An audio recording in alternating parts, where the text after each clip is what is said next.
손주 돌잔치였습니다. 제가 내 손으로 낳고 길러낸 아들이 준비한 잔치에서 저는 구석 테이블에 앉으라는 말을 들었습니다. 그것도 며느리 입에서요. 아버님, 오늘은 저희 쪽 지인이 많아서요. 저쪽 구석에서 조용히 계셔 주시면. 그리고 제 아들은요. 그 말을 듣고는 고개를 숙인 채 아버지, 오늘만 좀 그렇게 해주세요. 이러고 있더군요. 제가 뭘 그렇게 잘못했나요? 손주 돌잔치에 반지 하나 선물하려고 미리 양복 꺼내 입고 구두까지 닦아서 갔던 날입니다.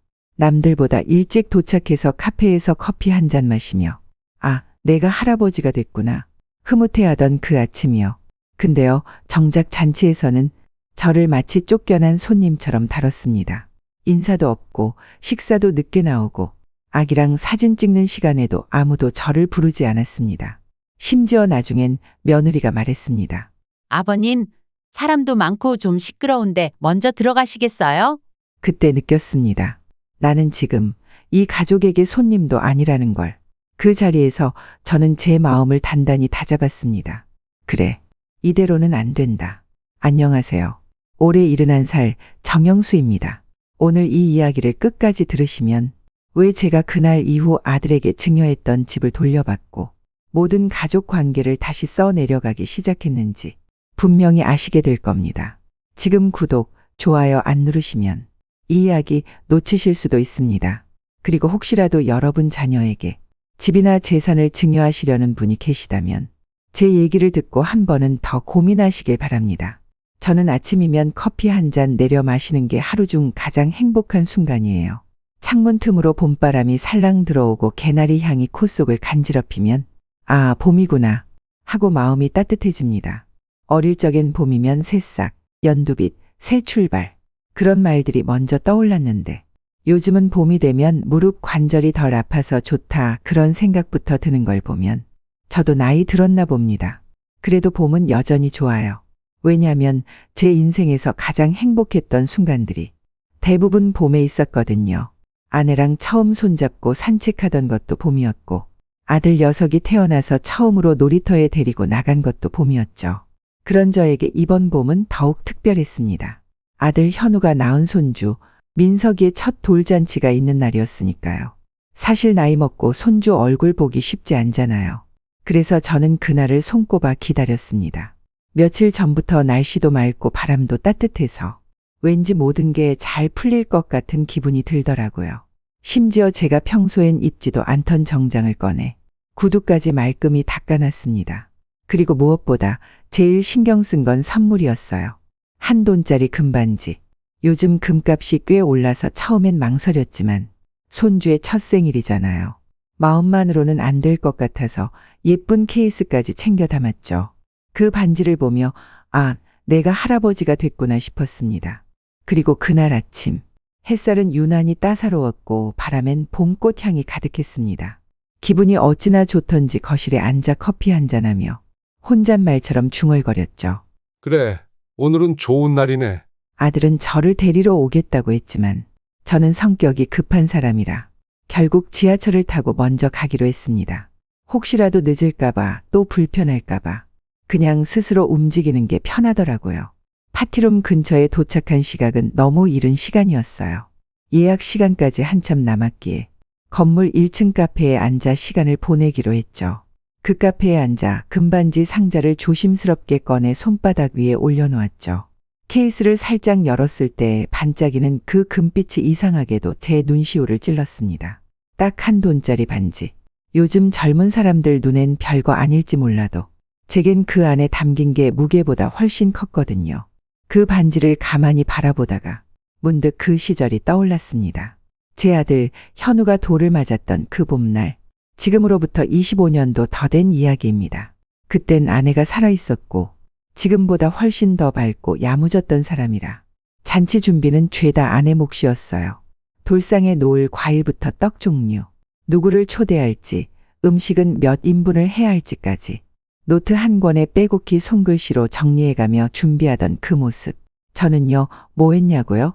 그냥 들떠서 여기저기 뛰어다녔습니다. 동네 친구들한테 우리 아들 돌이야 꼭 와 하고 자랑하듯 말하고 잔치날 입을 한복을 들고 동네 세탁소로 들락날락하고 구두는 광을 내다가 손등까지 다 까지고 말았죠. 근데요, 하나도 힘든 줄 몰랐어요. 그저 좋았거든요. 그날만큼은 내가 가장 행복한 남자 같았거든요. 기억나요. 잔칫날 아내가 양은 냄비 가득 미역국을 끓여놓고는 현우가 이렇게 크는 데엔 당신 공도 있는 거 알아요. 하고 웃으며 제 어깨를 툭 치던 그 순간 저는 멋쩍게 웃으며 내가 뭘 했다고 그래 라고 했지만 속으로는 너무 고맙고 뿌듯했죠. 그런 기억들이요. 지금 그 카페 창가에 앉아있는 저를 조용히 감싸 안았습니다. 그때는 정말 몰랐죠. 그때가 우리 가족이 가장 반짝이던 시절이었고 그 행복이 이렇게 멀어질 수 있다는 것도요. 지금은 혼자지만 그래도 나름대로 준비한 선물에 뿌듯함이 느껴졌어요. 그 반지가 민석이 손에 잘 맞았으면 좋겠다는 생각도 들었고요. 시간이 흘러 파티룸으로 올라가니 복도에 예쁜 풍선과 현수막이 늘어서 있었고 한껏 꾸며진 장식들이 저를 반겨줬습니다. 그리고 그때 며느리 다혜가 화려한 드레스를 입고 천천히 걸어왔습니다. 어머, 아버님 벌써 오셨어요? 저희가 모시러 간다 했잖아요. 다혜의 표정은 당황한 듯 짜증이 섞인 듯 묘하게 불편해 보였습니다. 저는 웃으며 말했죠. 그냥 먼저 와 있으려고. 너희는 바쁘잖니? 하지만 그 다음 그녀의 말이 문제였습니다. 아버님, 오늘은 저희 쪽 지인이 많아서요. 여기 구석 테이블에 조용히 앉아 계시면 어떨까요? 그 순간 제 귀에 뭐가 잘못 들린 건 줄 알았습니다. 아니, 설마 내가 잘못 알아들은 거겠지 싶어서 순간 숨을 멈췄어요. 아버님, 오늘은 저희 쪽 지인이 많아서요. 저기 구석 테이블에서 조용히 계시면 어떨까요? 그 말이 정확히 그렇게 들렸습니다.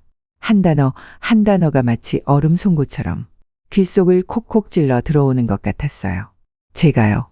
손주 첫 돌잔치에 온 친가의 어른인 제가 조용히 구석에 있으라는 말을 들었다고요. 머리가 핑 돌더라고요. 순간 그 자리에서 발끝부터 서서히 식어 내려가는 느낌이었습니다. 뒷덜미가 화끈하게 달아오르다가 곧바로 심장이 서늘하게 식었고요. 입꼬리는 어색하게 올라가 있었지만 속은 쓰라려서 금방이라도 눈물이 핑 돌 지경이었습니다. 내가 방해되는 사람인가? 이 잔치에 내가 있어야 할 자리가 정말 저 구석이 맞는 건가? 정장 바지 주머니 안에 넣어둔 금반지 상자가 갑자기 뜨겁게 느껴졌습니다. 그 작은 반지 하나에 내 마음, 내 기대, 내 사랑이 다 들어있었는데 이 반지를 받을 손주는 그 할아버지가 잔치 내내 저 구석에 앉아있는 걸 기억이라도 할까 아니면 몰라볼까. 순간 그런 생각까지 들더군요. 심지어 그 순간 제 아들 현우가 다가와선 고개를 살짝 숙인 채 아버지, 해나 말대로 오늘은 좀 그렇게 해주시면 좋겠어요. 하고 중얼거리듯 말하는 걸 듣고 나니 와, 속이 확 뒤집히는 줄 알았습니다. 그래, 이 놈도 이제 아버지를 귀찮은 손님 정도로 여기나 보구나. 하는 생각에 피가 거꾸로 솟구치는 것 같았죠. 근데 말입니다. 참았습니다. 왜냐고요? 그날은 손주의 생일이었으니까요. 제가 참지 않으면 그 자리가 정말 박살날 게 뻔했으니까요. 그 조그마한 아이, 세상 모르고 웃고 있는 그 손주 하나 보며 속에서 들끓는 분노를 삼켰습니다. 심장이 털썩 내려앉는 느낌, 마음 한쪽이 뚝 떨어져 나가는 느낌. 그런 게 있다면 바로 그때가 그랬습니다. 그 자리에 앉았습니다. 아니, 정확히 말하면 밀려났습니다. 파티로만 저 끝 구석, 풍선 장식도 닿지 않는 음영진 자리에 혼자 앉아 있노라니 그 넓은 공간이 마치 제 등을 밀어낸 것 같았습니다. 앞쪽 메인 테이블은 이미 북적였고 며느리 쪽 손님들은 와글와글 웃고 떠들며 각자 사진 찍고 인사 나누고 어디 앉으면 사진이 예쁘게 나올지까지 신경을 쓰더군요. 저는요, 그 한복판을 바라보며 정수리만 까딱이며 인사를 받아야 하는 투명인간 신세였습니다. 멀리서 손주 돌상이 보였어요.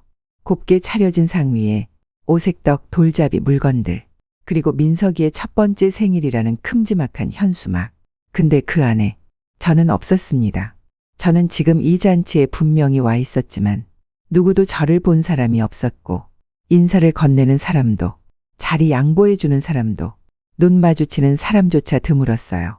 어디선가 며느리 친구로 보이는 여자가 여기 자리 괜찮다, 사진 잘 나올 듯 하며 제 앞자리를 스쳐갔고 그 옆엔 사돈 측 친척들이 자기들끼리 어머님이 음식도 다 챙기셨다더라며 웃고 떠들더군요. 그때 문득 깨달았습니다. 아, 이 자리는 나를 위한 잔치가 아니구나. 손주의 첫 생일이긴 하지만 이 파티의 중심은 외가였고 나는 그냥 형식상 초대한 사람에 불과했던 겁니다. 손을 무릎에 얹은 채 의자에 살짝 구부정하게 앉아 있으니 갑자기 정장 바지가 갑갑하게 느껴졌습니다. 몇 시간 전 구두에 광을 내고 빳빳하게 다린 와이셔츠 입으며 거울 앞에서 한참이나 서 있었던 제 모습이 한없이 우습게 느껴졌습니다. 옆 테이블엔 며느리 친구들이 사진을 돌려보며 낄낄거렸고 스태프는 멀리 서빙하느라 제 테이블 쪽은 아예 눈길도 안 주더군요. 그리고 그 안에서 저는 그냥 없는 사람이었습니다. 제 아들은 어디 있냐고요. 분주하게 테이블 이리저리 오가며 며느리와 손님들을 챙기고 있었죠. 하지만 한 번도, 정말 단 한 번도 제 자리로 와서 아버지 괜찮으세요? 그 말을 묻지 않았습니다. 바로 그 순간이었어요. 가슴 한가운데가 텅하고 비는 그 기분. 아무도 나를 필요로 하지 않고 내 자리는 오히려 없어졌으면 좋겠다는 듯한 이 공기. 이게 가족인가? 이게 내가 그렇게 애지중지 키운 아들한테 받을 대우인가? 눈앞이 흐려졌습니다. 서럽고 비참하고 무너졌어요. 하지만요. 그래도 그 자리에서 일어나지 않았습니다. 왜냐하면 손주가 있었으니까요. 그 작고 귀여운 손주 하나 보고 참았던 겁니다. 그 아이는 죄가 없으니까요. 손님들이 점점 많아지면서 파티룸은 시끌벅적해졌습니다. 어디선가 들려오는 잔잔한 음악, 머리 위엔 형형색색 풍선들, 그리고 테이블 사이사이로 오가는 직원들. 하지만 저 혼자만 마치 다른 세상에서 떨어진 사람처럼 고립되어 있었습니다. 그 순간 문이 열리고 누군가 파티룸 안으로 성큼 들어왔습니다. 제 딸 윤지였습니다. 우리 막내딸. 어릴 때부터 억울한 일은 절대 못 참는 성격이었어요. 초등학교 때 친구가 따돌림 당했다는 얘기를 듣고 그 조그만 몸으로 선생님 앞에 서서 그건 잘못된 일이에요 하고 말하던 아이였습니다. 말 한마디 할 때도 눈을 또렷이 마주치는 아이였고 틀린 건 틀렸다고 옳은 건 옳다고 분명하게 말하는 성격이었죠. 그런 아이가 컸다고 순해질 리 없죠. 직장에서도 상사에게 할 말 다 하고 불합리한 일엔 주저없이 나서는 사람이 됐습니다. 그래서였을까요? 윤지가 파티룸에 들어오는 순간 공기가 바뀌었습니다. 싸아.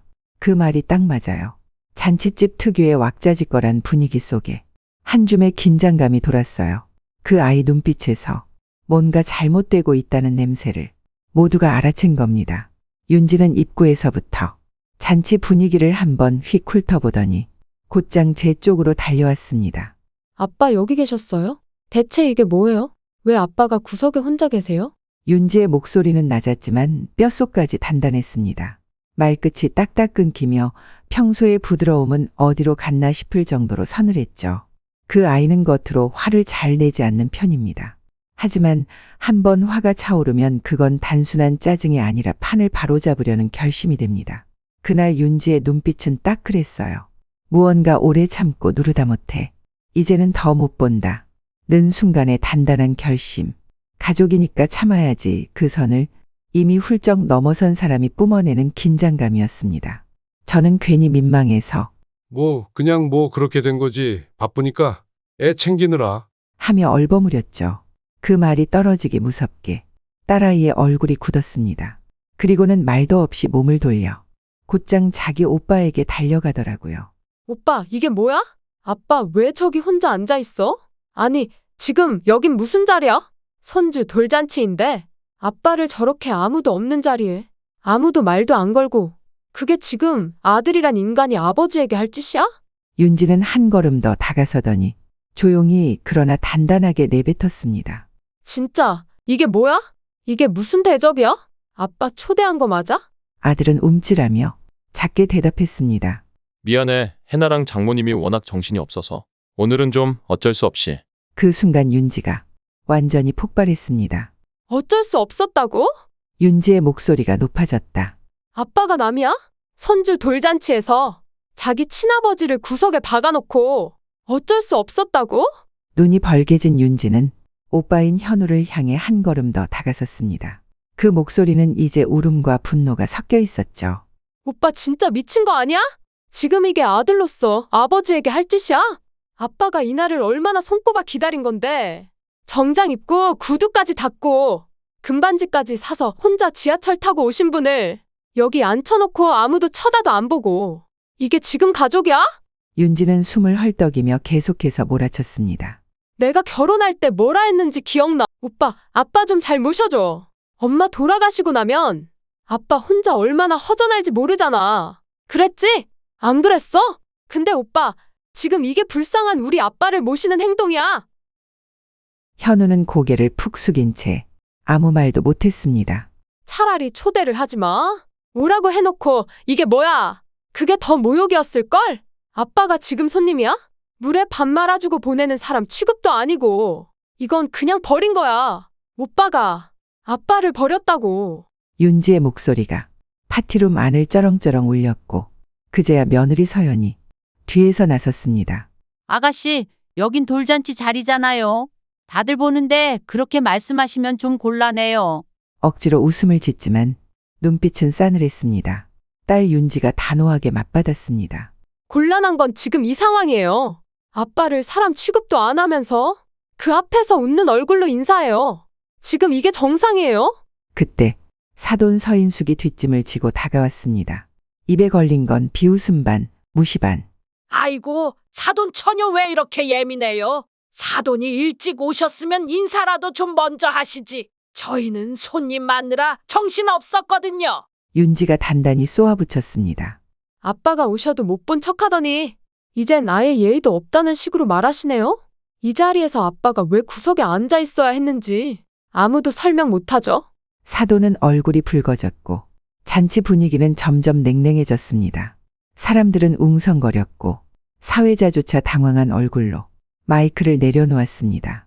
그때 저는 딸아이의 팔을 붙잡고 말했습니다. 윤지야, 그만해. 오늘은 네 조카 돌잔치다. 괜히 좋은 날 망치고 싶지 않다. 그냥 넘어가자.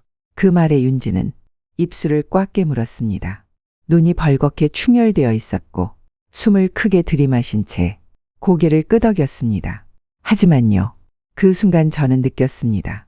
참는 게 그저 인내라고만 생각했던 제가 정말 바보였구나. 사람이 한없이 참고 한없이 뒤로 물러서면 결국엔 사람 취급도 못 받는구나. 그날 내 안에서 뭔가가 부서졌습니다.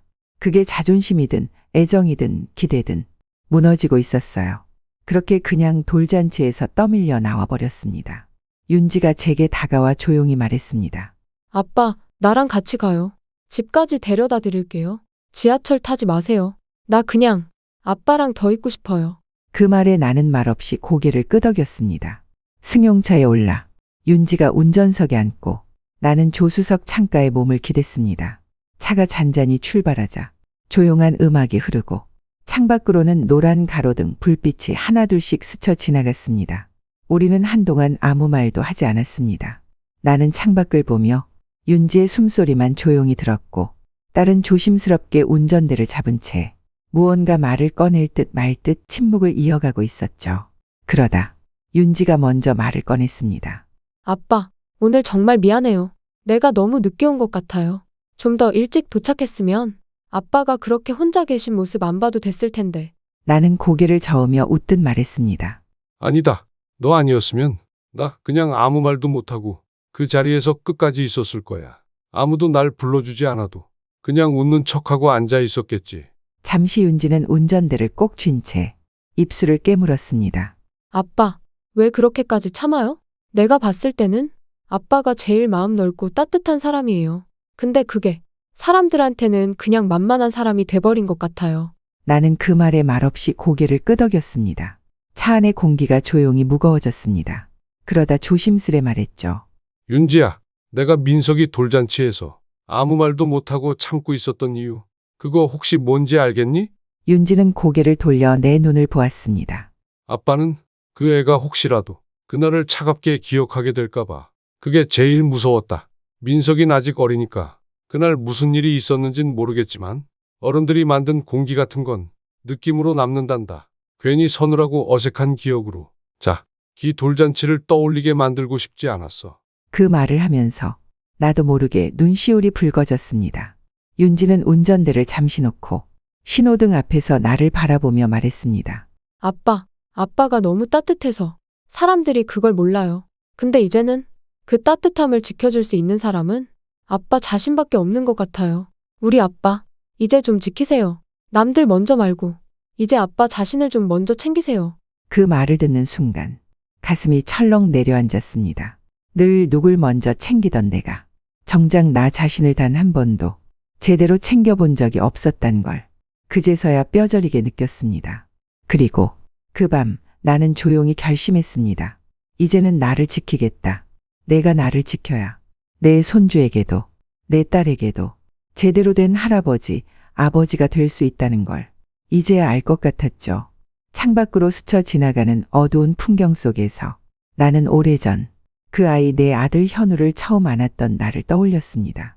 작고 따뜻했던 손, 제 눈도 제대로 못 뜨던 아기가 내 품에서 숨을 고르며 잠들던 그 모습, 그렇게 작고 연약한 생명이 내 손 위에서 꿈틀거리던 순간 나는 그 아이를 위해 내 삶을 내어주기로 결심했었죠.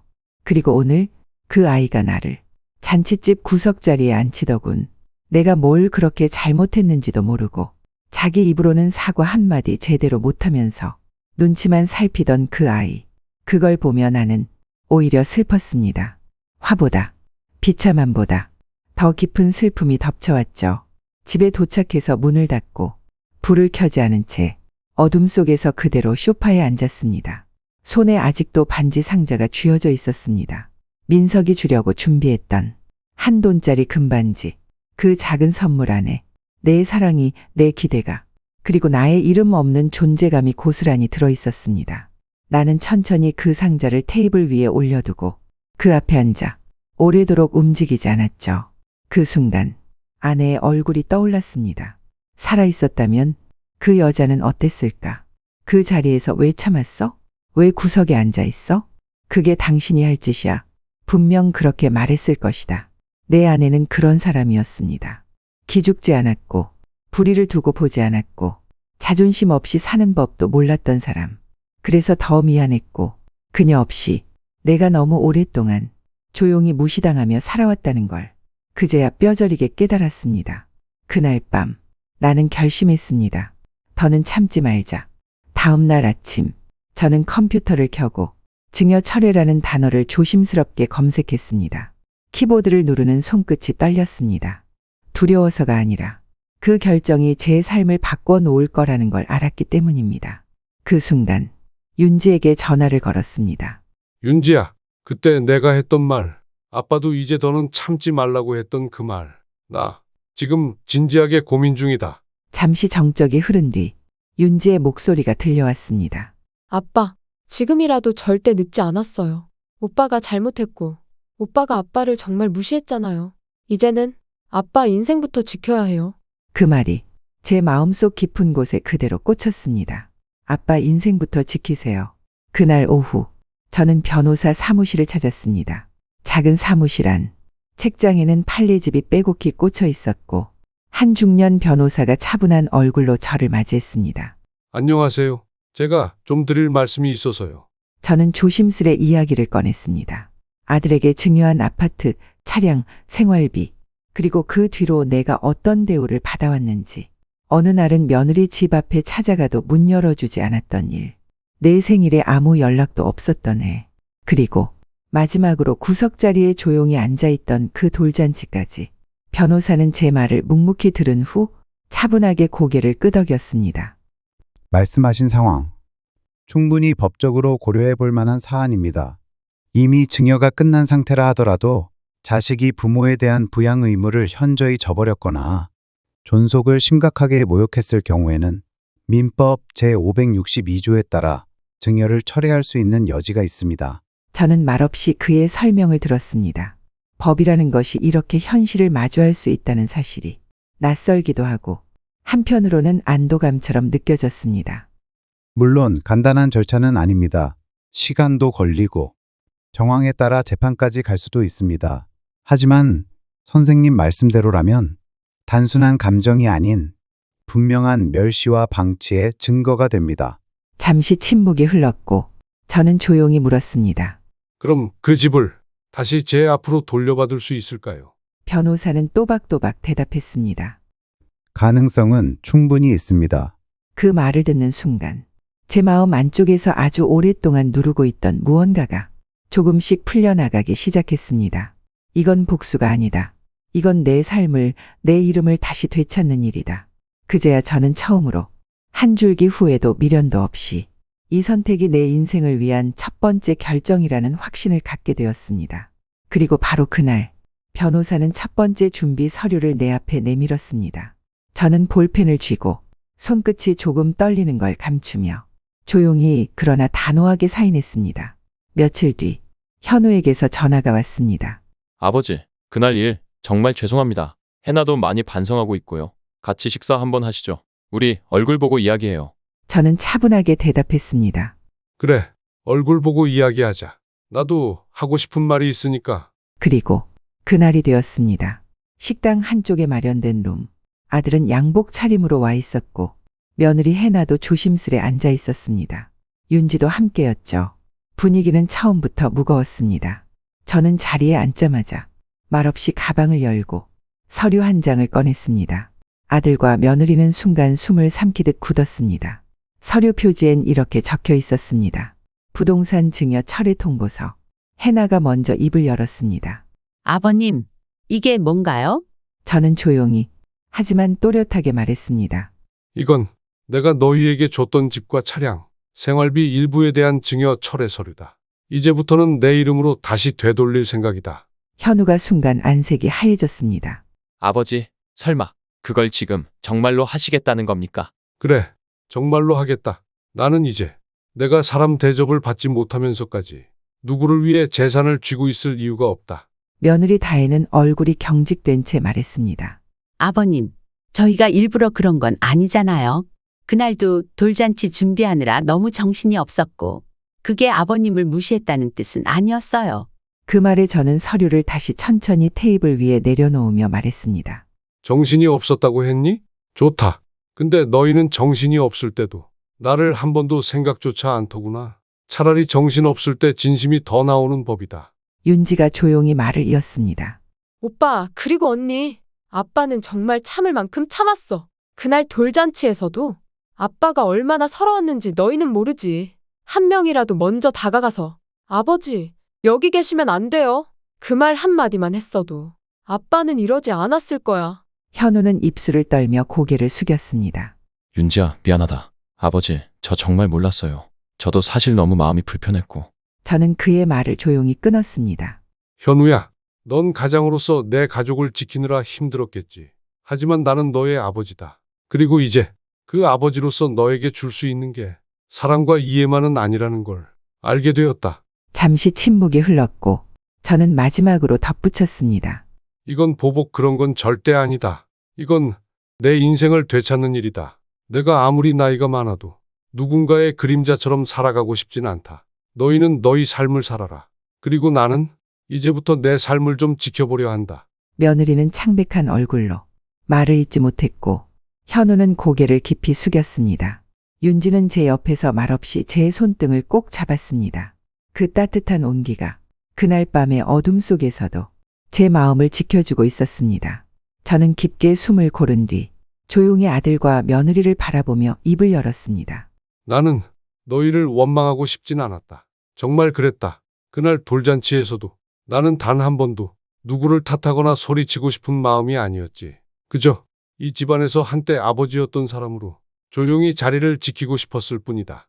제 목소리는 떨리지 않았지만 속마음은 조용히 흔들리고 있었습니다.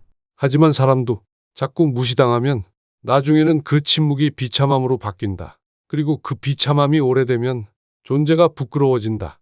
나는 이제 내가 부끄러운 사람으로 남고 싶지 않다. 잠시 말끝을 멈추고 제 손에 쥐어둔 서류를 다시 한번 바라보았습니다. 이건 단지 종이 한 장이 아니다. 이건 내가 더는 누구의 그림자나 배경으로만 남지 않겠다는 선언이다.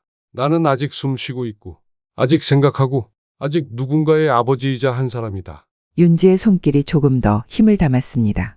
그 힘을 느끼며 저는 마무리했습니다. 너희에게 준 건 단지 집과 돈이 아니었다. 내 시간, 내 노력, 내 청춘, 그리고 내 신뢰였다. 그걸 함부로 대했다면 이제부터는 그에 대한 책임도 함께 감당해야 할 것이다. 그 말에 현우는 입을 열지 못했습니다. 며느리 해나는 조용히 고개를 떨구고 말았습니다. 테이블 위에는 조용히 하지만 확실히 저의 선택이 놓여 있었습니다. 증여 철회 서류의 사인이 끝난 날 식당을 나설 때 현우와 며느리는 한마디 말도 하지 못한 채 멍하니 앉아 있었습니다. 윤지는 제 옆에서 말없이 걸었고 저는 식당 문을 나서며 늦은 봄비가 조금씩 내리는 거리를 바라봤습니다. 노란 개나리가 젖어 있었고 젖은 벚꽃 잎들이 바닥을 조용히 적시고 있었습니다. 차에 오르자 윤지가 조심스레 물었습니다. 아빠, 지금 어떤 마음이에요? 저는 창밖을 바라보며 조용히 대답했습니다. 마음이 이상하구나. 한쪽은 허전하고 한쪽은 시원하다. 그동안 너무 많은 걸 눌러놓고 살았던 것 같아.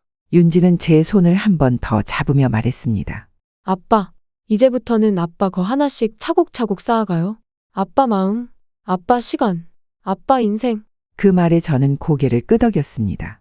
정말 그럴 때가 온 것 같았습니다. 며칠 뒤 변호사로부터 전화가 왔습니다. 철회 조치가 법적으로 진행됐습니다. 상대 측에서도 더 이상 이의를 제기하지 않겠다고 했습니다. 그 말을 듣고 저는 한참을 말없이 앉아 있었습니다. 오래도록 손에 쥐고 있던 무언가가 조용히 풀리는 느낌이 들었습니다. 며칠 후 윤지와 함께 작은 아파트를 구했습니다. 이전보다 조금 더 아담하고 조용한 동네였습니다. 방 안에 짐을 풀며 창문을 열었더니 햇살이 가득 들어왔고 개나리 향이 그 속에 함께 실려 들어왔습니다. 이상하게도 그 순간 저는 처음으로 내 집 같다는 느낌을 받았습니다. 누구의 눈치를 볼 필요도 없고 누구에게 잘 보일 필요도 없는 오롯이 내가 사는 곳이라는 안정감. 윤지는 주말마다 찾아와 함께 식사를 하고 때로는 영화를 보고 짧은 여행 계획도 함께 세웠습니다. 아빠, 올해는 남해에 한번 가요. 포구에서 회도 먹고 포장마차에서 소주 한 잔 기울이고요. 저는 웃으며 대답했습니다.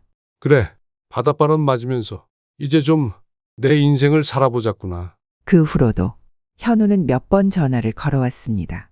한참 울먹이다가 아버지, 정말 죄송합니다. 다시 기회 주실 수는 없을까요? 그런 말도 했습니다. 하지만 저는 대답하지 않았습니다. 지금은 용서보다 제 마음을 회복하는 게 먼저였기 때문입니다.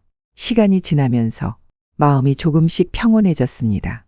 더는 누군가에게 인정받으려 애쓰지 않아도 되었고 불쑥 찾아오는 외로움도 예전처럼 저를 짓누르지 않았습니다. 저는 새벽마다 커피를 내리고 동네를 산책하고 햇살을 받으며 책을 읽고 낮잠을 자는 삶을 살기 시작했습니다. 작지만 내가 선택한 일상, 가족이란 이름 아래에서 내가 잃어버렸던 하루하루를 이제서야 다시 찾아가는 느낌이었습니다. 그리고 어느 날 이 이야기를 영상으로 남기기로 결심했습니다. 혹시 저처럼 가족이라는 이름 아래 너무 오래 참고 너무 많이 내어주며 살아오신 분이 계시다면 말씀드리고 싶었습니다. 가족도 중요하지만 나 자신도 지켜야 합니다. 사랑은 존중이 전제되어야 하고 헌신은 강요가 되어서는 안 됩니다. 내가 나를 지켜야 비로소 가족도 따뜻해질 수 있는 법이니까요. 혹시 비슷한 상황을 겪으신 분이 있다면 댓글로 여러분의 이야기 나눠주세요. 저도 조용히 읽고 마음으로 응원하겠습니다. 그리고 구독, 좋아요 한 번씩 꼭 눌러주세요. 저에게는 아주 큰 힘이 됩니다. 감사합니다.